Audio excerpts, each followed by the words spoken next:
I'm Michael, I'm the marketing sales executive at Niche, so I run the entire marketing and the sales part of it.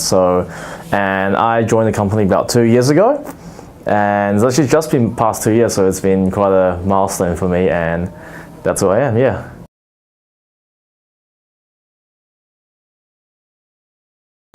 So I do have a bit of an interesting story. Like, I joined the company in 2016. I was at the University of Auckland, I was studying, and honestly, I was having a terrible time. I hated what I was studying, I didn't know where I was going, I didn't like the people I was hanging with. It was just bad. But then I discovered a little place called the Niche Lounge on Simon Street, right by the university, and that's kind of where Niche originally started, where we had a lounge where we provided free printing and stuff. So I used to go there a lot to hang out, to do my assignments, and just to chill and spend a whole day at uni there. I wouldn't even go to lectures, so I probably shouldn't say that, but I would just stay in there and do all my work there. And then that's when I got to know James and Jay really well. So they're the CEO and the directors, and they spent a lot of time there, and I spent a lot of time there. And then a few times I'm just like, I stayed really late, I'm like, hey, would you like help packing up, cleaning up? And I helped with a lot of that. And then towards the end of the year, they were like, do you want to do some work for us over summer? And I was like, why not? Did that, and then in about January, February, I realized there's no way I'm going back to university. I'm learning so much here. And then like I'm stuck with them until the end, and here I am now.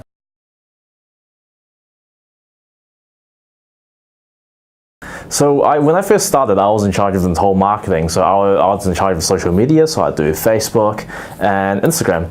And that was really it back then. I'd do a lot of photography work as well. I'd do a lot of videography, that kind of stuff, production stuff. But now these days, I've moved more into a high-level kind of position where I'm doing more strategic thinking. I'd be planning out the marketing strategy for the next kind of half year kind of stuff, doing more kind of analytics and more data-driven as opposed to the hands-on stuff. So, which is good and bad. I love doing the hands-on stuff. I'm a photographer by nature, but now I have more staff who can do all the hands-on design stuff for me, and I can just kind of dictate how things are going, and that's kind of what I do.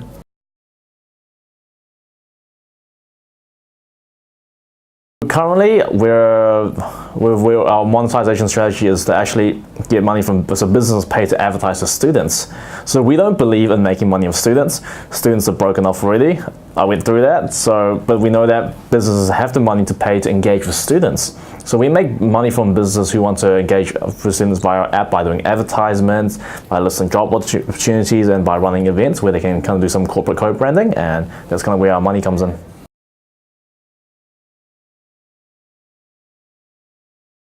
So we increase our student numbers by just providing a lot of offers, really, a lot of incentives. The good thing is that our app is completely free of charge already, and that makes it an easy factor to just download because they don't lose anything.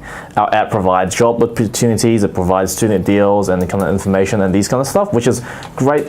Just great incentives for students to download in the first place because they want to access these kind of things. So all we really have to do is to just promote what we do, and they usually come on board.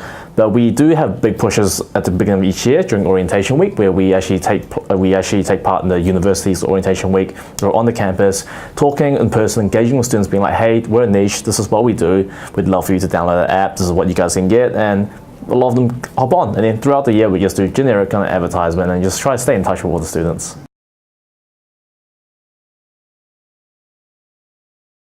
So the ways new features we want to develop always goes down to one thing: bring value to both the businesses and the students.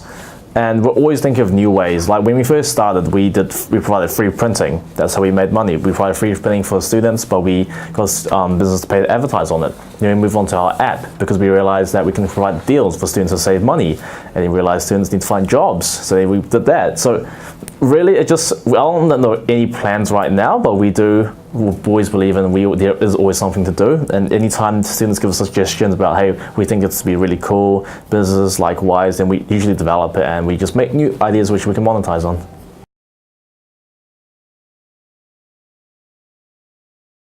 We usually hold events at university, off campus, that kind of stuff, where it's usually career driven. It could, for example, recently we ran one for mid students at University of Auckland, where first years had to do an interview to get into the second year. So we ran a free event where we provided a lot of interview techniques and that kind of stuff. So a lot of students met a lot of people there. We've run career events where we actually invite like other corporates and industries to have their staff coming in, having a talk and that kind of stuff, where students can meet each other, interact with businesses and that kind of stuff. So I think that's where the networking would come in.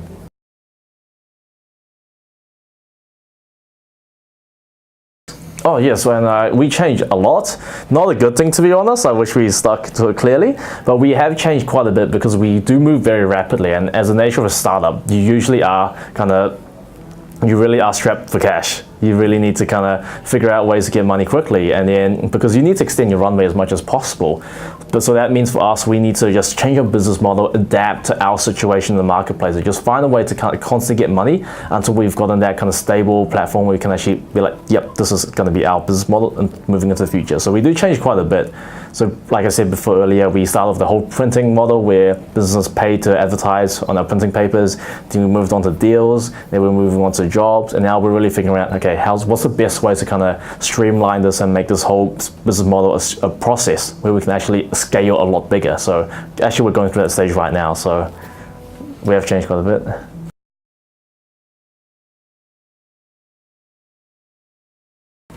Really just breaking it down and seeing, like, because our businesses are the ones who are paying, we do have to kind of please them, make sure they're getting the results they want. So it was a lot of engaging with the business, talking with them, telling, what do you actually want?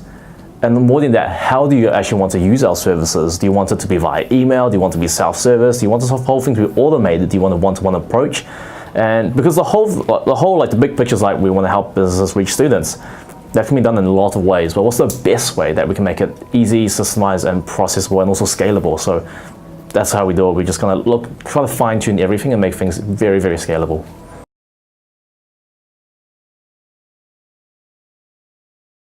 Barriers, or our personal barriers, I guess we're a small team, and we are a young team. We don't actually have that much experience in how businesses want to deal with other businesses. So a lot of that is like we're limited to how much testing we can do. We're limited to how much feedback we can do and our previous experience. So a lot of it is,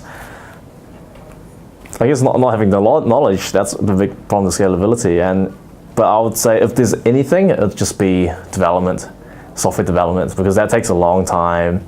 And each time we change a business model, it changes the software development as well. So, which is why it's very important if you want to scale fast and well, you have the foundation set in stone. So your software development can build the architecture and framework on that. So as a tech business, that's a big important part.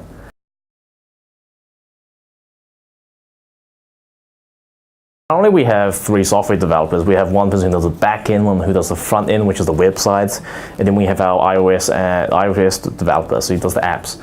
So the thing with software, right now our app is pretty good, and it's very simple as well, but it took 2 years to get there. So we always go by the methodology that simplicity is the ultimate sophistication. The more simple an app is, there's actually more development that goes behind the scenes. And the tiniest thing would change a lot.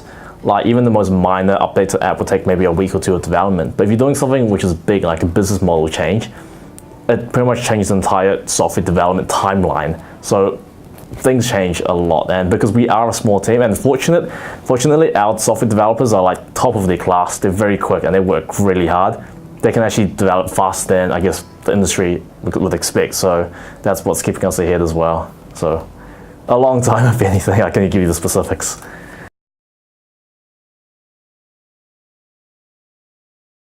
So we have and we are considering outsourcing. There's always the option where you kind of get off-the-shelf products and that kind of stuff to integrate into your kind of systems.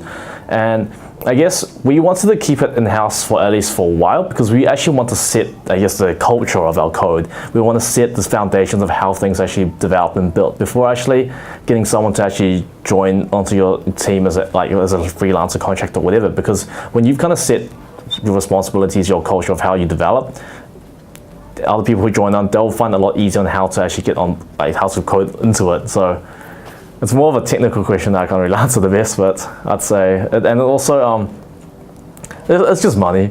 We don't, like initially we didn't have that much cash. We were able to kind of hire someone to do it for us, and we figured if we can just get someone to team members to do it, then that'd be the most efficient way.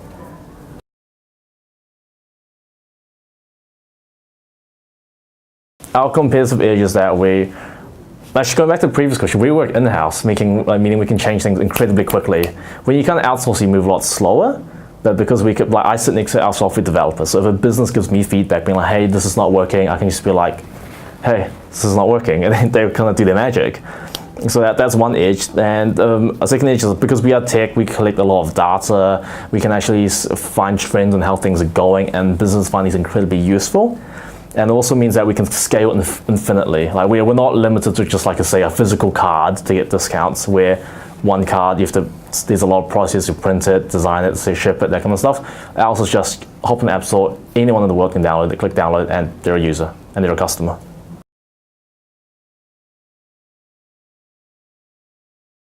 So the data we collect is mostly how students interact. So we don't take like your name and that kind of stuff. Like there are privacy laws, and we really respect that. But we kind of do get we find a general trend of how things are going. For example, let's say like a business like Burger King. Like Burger King wants to know like, hey, which students are really dining in with us, so we can kind of find that information from the students who interact with Burger King via our app, and we kind of give them, hey, like most of them are like say male within the age of like 18 to 22, they're engaging with you the most, and Burger King can be like, okay, if they're our primary customers, how can we actually create other strategies to actually entice them more, or should we spend some more money hitting our weaker demographics, that kind of thing. So that's kind of our data helps businesses make, I guess, key decisions really.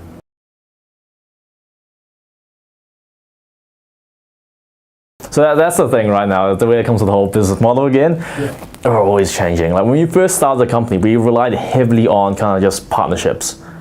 And that's what you have to do at the beginning. You really need to just tell them, hey, please support us, please have our back, like we'll do our best to kind of impress you. But now that we've done that for a while, we've grown quite a bit, and we've moved on from that kind of partnership thing where they just kind of pay us a lump sum and be like, you just do your job kind of thing. But now we want to, but that's not scalable because you have to deal with a business one-on-one. There's only so many of our team. So now we're moving on to a project where we want to move on to like kind of like a subscription thing where we can cater to small businesses, medium enterprises, and large enterprises where they can kind of just pay for what you get. And we want to have a fully automated software where they can just be like, I only want this, I'm only going to pay this much a month, I only want this, and that scales that. So we just want to go that fully self-service approach. So businesses will pay ranging from like a free model up to like a customized model of like thousands of dollars a year.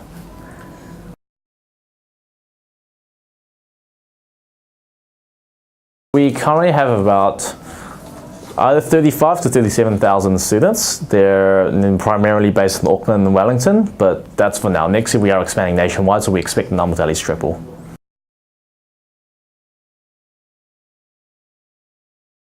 Someone's even laughing to myself, how the heck do we get that many? So every year at O Week, we seem to double our user base, because every year there is a new intake of students from high school to university who have never heard about us, and that for us is low-hanging fruit. And it's easy for us to be like, hey, welcome to university. You don't want to live your university life without an app, and they just kind of download it. And we, like I said, that's our big push beginning of every year. We think it's a very important time for us to get in, because that's, again, like I said, that's where most of the students first engage with brands at university. So we just do that big push, and every year we kind of just double in size, double, and I hope we can keep that up.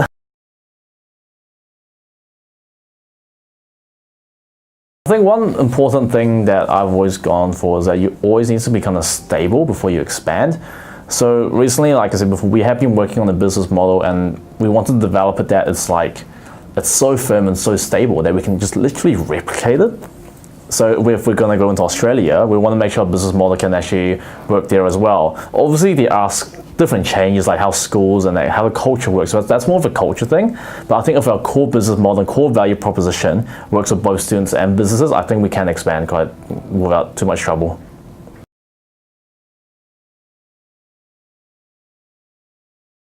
So we kind of have two kind of targets in terms of marketing. Our O-Week event is where every year we actually recruit a bunch of student brand ambassadors, and they help us promote our brand on campus. So for example, if we're going down to the University of Canterbury, we partake in their orientation week. We'd have a store there. We're going to have some of our team members and brand ambassadors there, and they're going to be interacting with students. They'll be like, hey, this is what we do, this is our ad, you should get it, that kind of stuff. So we've got that channel, but we've also got a digital channel where we push heavily on social media, because younger people these days are always on social media. We believe that's the best way for us to kind of reach them.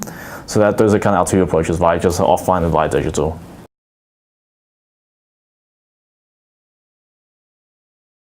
I think the most important thing that we struggle to do is really just staying relevant. Like, I'm 22, I've only just come out of university recently, but even I feel like I'm losing touch with what students do these days. And I think if we're struggling to stay in touch with students, how much more are the corporates struggling, right? So for us, our key, not our IP, but our value proposition is we are more in touch with anyone else. So let us be your leverage. So, and I think that applies to any other business. When you want if you want to work with your customers, you need to know them well. You need to be relevant with them, and you need to be relatable with anything. And it doesn't matter if you're working with who or what service you are. It's always the customer first, really. Know your customers.